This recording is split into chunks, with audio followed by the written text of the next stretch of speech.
Assalamualaikum warahmatullahi wabarakatuh. Alhamdulillah wa syukurillah. Segala puja dan puji bagi Allah, karena berkat rahmatnya dan hidayahnya lah sehingga Anda dan saya masih diberi kesempatan untuk bersua kembali dalam acara yang sangat spesial ini. Tetap bersama saya di channel Dr. Ad. Pemirsa yang budiman, sebelum saya masuk pada isi konten, karena ini adalah masa-masa penerimaan SNPTN Seleksi Nasional masuk perguruan tinggi negeri, saya mengajak kepada pemirsa yang budiman untuk mendaftar di Fakultas Hukum USN Kolaka. Fakultas Hukum USN Kolaka hingga saat ini sudah terakreditasi sangat baik. Sudah terakreditasi sangat baik.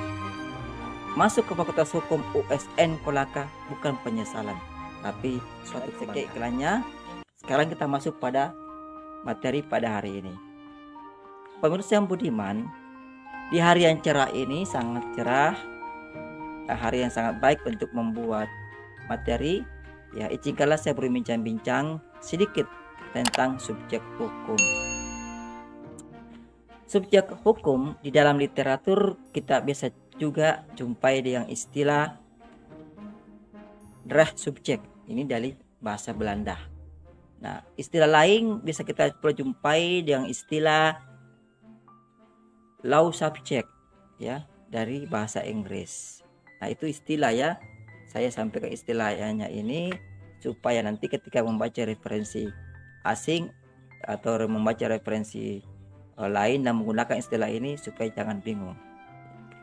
Baik, saya masuk pertama-tama pada pengertian subjek hukum. Subjek hukum, pemirsa yang budiman, tidaklah dapat kita jumpai pengertiannya di dalam kitab Undang-Undang Hukum Perdata. Yang kata lain, pengertian otentik subjek hukum itu tidak ada. Nah, kemudian di mana kita harus mencari kalau kita mau tahu pengertiannya? Maka kita temukan di dalam literatur yang ditulis oleh para sarjana hukum. Saya ambil salah satu contoh di sini. Menurut Bapak C.S.T. Kamsil, ya, dalam bukunya Modul Hukum Perdata, beliau secara jelas menyatakan bahwa subjek hukum adalah siapa yang dapat memiliki hak dan cakap bertindak di dalam hukum. Nah, ini pengertian subjek hukum menurut C.S.T. Kamsil. Nah, pengertian lain disampaikan oleh Algra sebagaimana dikutip oleh Bapak Salim HS di dalam bukunya Pengantar Hukum Perdata Tertulis. Algra menyatakan bahwa subjek hukum adalah setiap orang yang memiliki hak dan kewajiban sehingga memiliki kewenangan hukum. Nah, kewenangan hukum di sini adalah kewenangan untuk memiliki hak dan kewajiban untuk menjadi subjek dari hak-hak. Nah, inilah pengertian subjek hukum dari dua ahli di bidang hukum. Dan terakhir, pengertian subjek hukum menurut Algra bagi saya itu kurang sempurna karena Algra hanya mematok subjek hukum pada orang saja. Padahal sekarang ini subjek hukum bukan hanya orang, tapi juga badan hukum. Jadi subjek hukum ada dua, ada orang dan ada badan hukum. Sehingga di dalam buku Abdul Qadir Muhammad, beliau memberikan pengertian subjek hukum sebagai berikut, ya. Subjek hukum adalah tiap-tiap penyandang hak dan kewajiban. Nah, pengertian terakhir ini bagi saya sudah cukup lumayan sempurna, ya, karena secara jelas katakan bahwa tiap-tiap penyandang hak dan kewajiban. Siapa saja, apa saja yang memiliki hak dan kewajiban pada dirinya, maka dia adalah subjek hukum.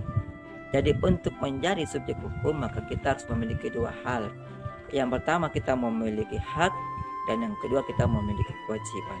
Hak dan kewajiban itu harus ada pada seseorang atau pada apa saja seperti badan hukum kalau tidak dikatakan dia sebagai subjek hukum, dan itu pasti ada ya.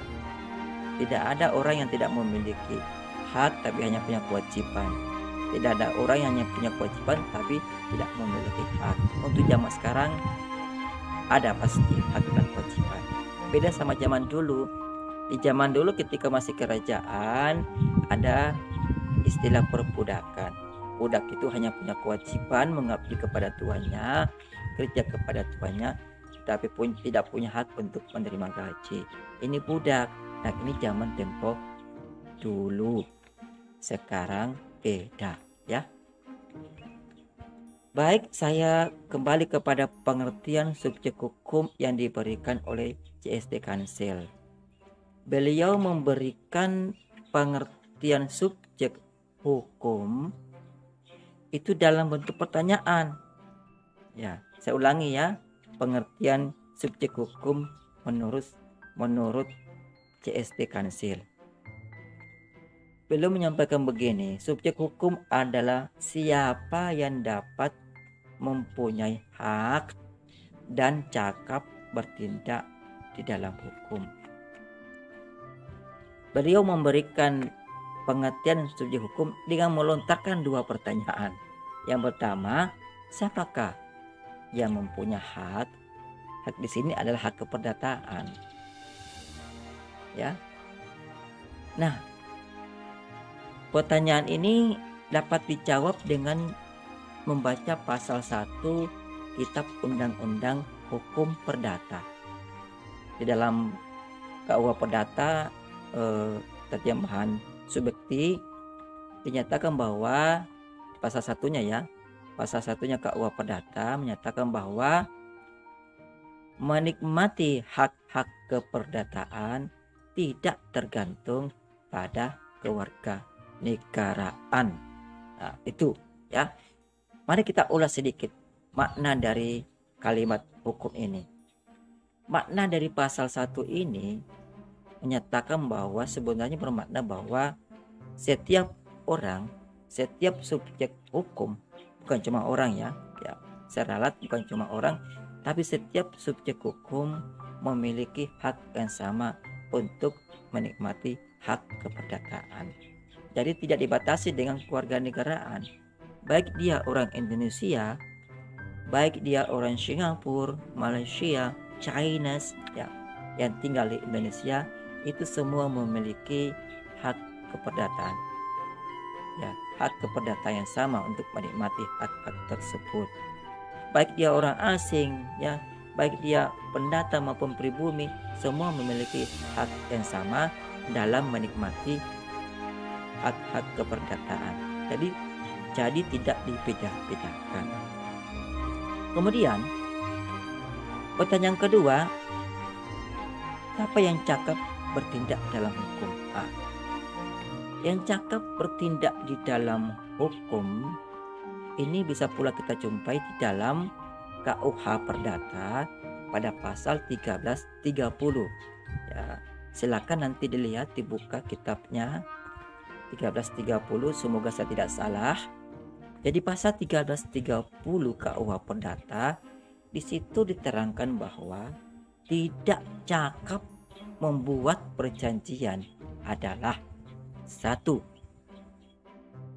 Anak ya. 2. Orang yang ditaruh di bawah pengampuan. Dan ketiga, perempuan yang sudah kawin. Nah, jadi ada tiga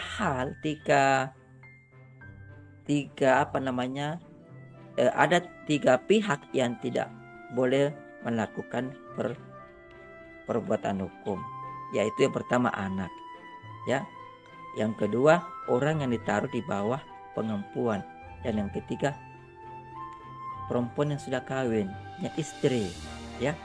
Tapi poin ketiga ini sudah tidak berlaku lagi karena sudah dicabut dengan SEMA ya, dengan SEMA nomor 3 tahun 1963 yang mencabut ketentuan itu. Jadi sekarang itu istri sudah boleh melakukan perbuatan hukum. Tidak perlu lagi izin dengan suaminya. Karena istri dianggap sudah cakap melakukan perbuatan hukum. Nah itu tadi. Jadi 2 pertanyaan dari CST Council yang sekaligus merupakan pengertian dari subjek hukum sudah terjawab. Nah, saya sambung sedikit ya sebelum acara ini saya tutup. Ada istilah di situ. Jadi pasal 1330 ini itu sebenarnya merupakan di dalam doktrin hukum disebut dengan istilah persona miserabile. Ya, persona miserabile itu orang-orang yang tidak cakap melakukan perbuatan hukum. Ya, yang pertama itu anak, yang kedua orang yang ditaruh di bawah pengampuan. Nah, orang yang ditaruh di bawah pengampuan itu kita kenal dengan istilah kurandus. Ya, kurandus. Ya, ini kurandus. Orang yang sebenarnya dia sudah dewasa, tetapi karena keadaan tertentu sehingga dia dianggap tidak cakap. Ya, kurandus. Entah dia pemboros, dia pemabuk, atau dia sakit ingatan. Entah sakit ingatannya itu kambuhnya hanya sekali-sekali atau permanen, tetap dia di bawah pengampuan. Pengampuan itu suatu lembaga yang membawahi orang-orang dewasa, tapi karena keadaan tertentu sehingga dianggap dinyatakan oleh hukum tidak cakap melakukan perbuatan hukum. Ya, lembaganya namanya pengampuan. Ya, orang yang mengawasi pengampuan itu namanya kurator. Ya, ini perlu ditahu. Kurator, kurandus. Ya, kurandus orang yang diawasi, kurator orang yang mengawasi kurandus. Pengampuan adalah lembaganya, lembaga hukumnya. Baik, itulah hari ini bincang-bincang kita yang singkat terkait dengan subjek hukum. Jangan lupa tetap subscribe channel ini. Jangan lupa like dan komen.